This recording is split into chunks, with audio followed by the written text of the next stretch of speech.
So last week I began a 3-week sermon series on the subject transition, the journey of change that we all have to travel. A journey that involves 3 distinct steps. And last week we focused on the first step. Anybody remember what that was? Facing the ending.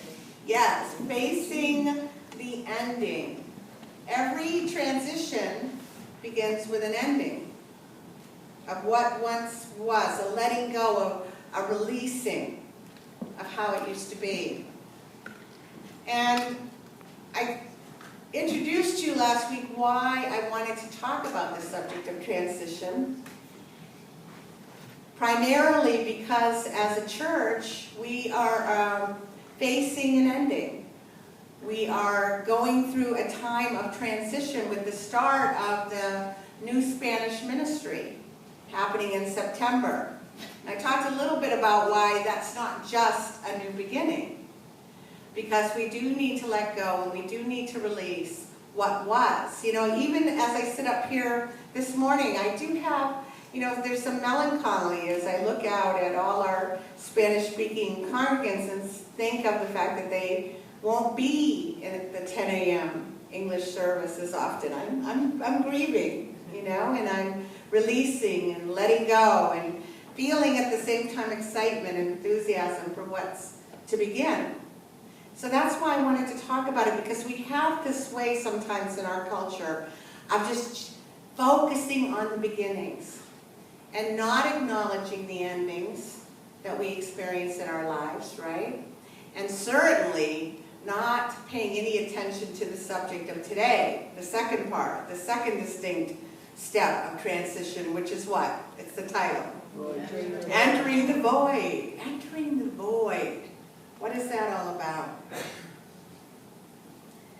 Well, last week, when I talked about the first step of facing the ending, I talked also about how we can do this in a spiritual way. And the 2 primary ways to face an ending, spiritually speaking, are through non-resistance and through peace. That peace that passes all understanding, that peace that resides within us. Jesus would tell us, peace, be still. Be still, as the psalmist said, and know that I am God. But what do we do with this area of the void, what we call the void? Well, like I said, most of us just like to skip this step altogether. I talked about it last week. We just go from the ending flying into the new beginning as quickly as humanly possible. But today I want to talk about the void as being a healthy part of the process of transition. But first, let me ask you, why do you think we skip this step of entering the void and rush right into the new beginning? It's painful, it's scary. You brought up a lot of things, the unknown in the meditation. Well, in the book Finding Yourself in Transition, written by Unity Minister Reverend Robert Brumman, which is this whole series of this talk is based on his book, he tells us that in most transitions, at the point of facing the ending, there's a loss of identity, a loss of our sense of self, a loss of self that threatens our very sense of who and what we are. Because we tend to identify with the outer, yes?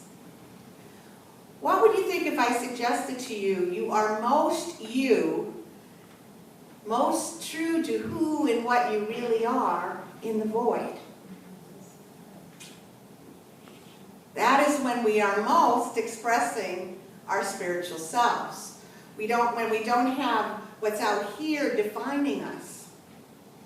Think about it. But because we have this sense of loss of identity, sense of loss of self, that's why we go rushing into the new beginning, into the new set of clothes that I can put on that now defines me to the world and to myself. For example, if I'm a wife and my husband leaves me, who am I without him? I don't say happy. That's not always true, right? If I'm fired from my job, what happens to the meaning of my life? I can't say I'm a minister anymore. Who am I? Think in terms of your own jobs. If I was a physically active individual and I experience an accident that leaves me paralyzed, what has become of me? I like to do a little exercise to make this point. Who would like this $20 bill? Okay. Who still wants this $20 bill? Okay.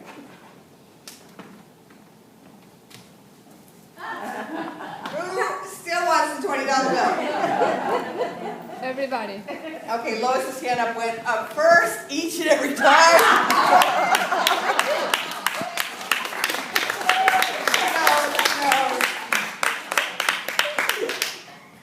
And why did she want the bill all 3 times?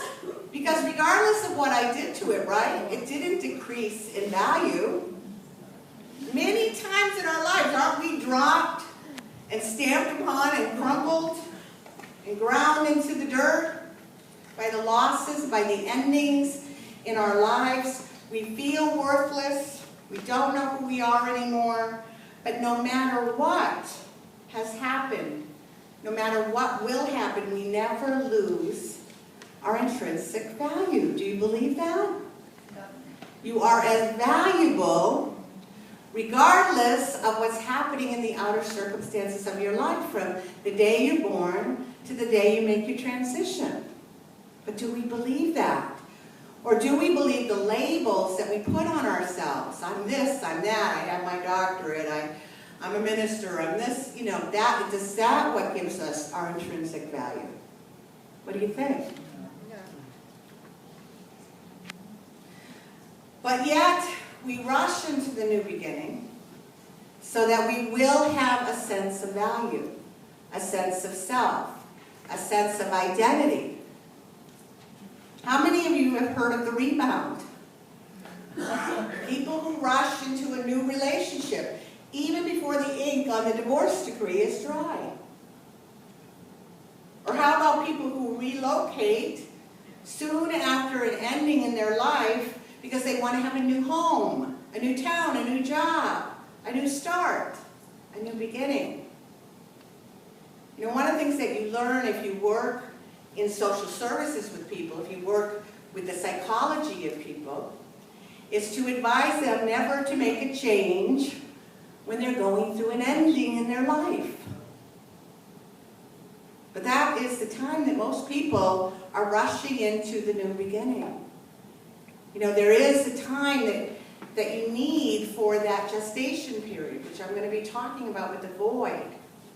But it's a very, very uncomfortable place for human beings to spend any time in.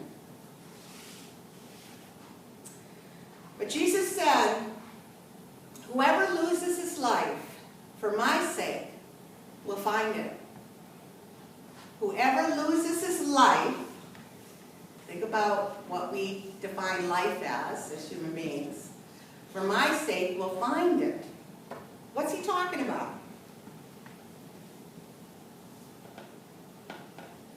I don't know. Ego, yes. He's talking about whoever loses that sense of self that's defined by the outer, by the external world, will find the Christ, the true self within.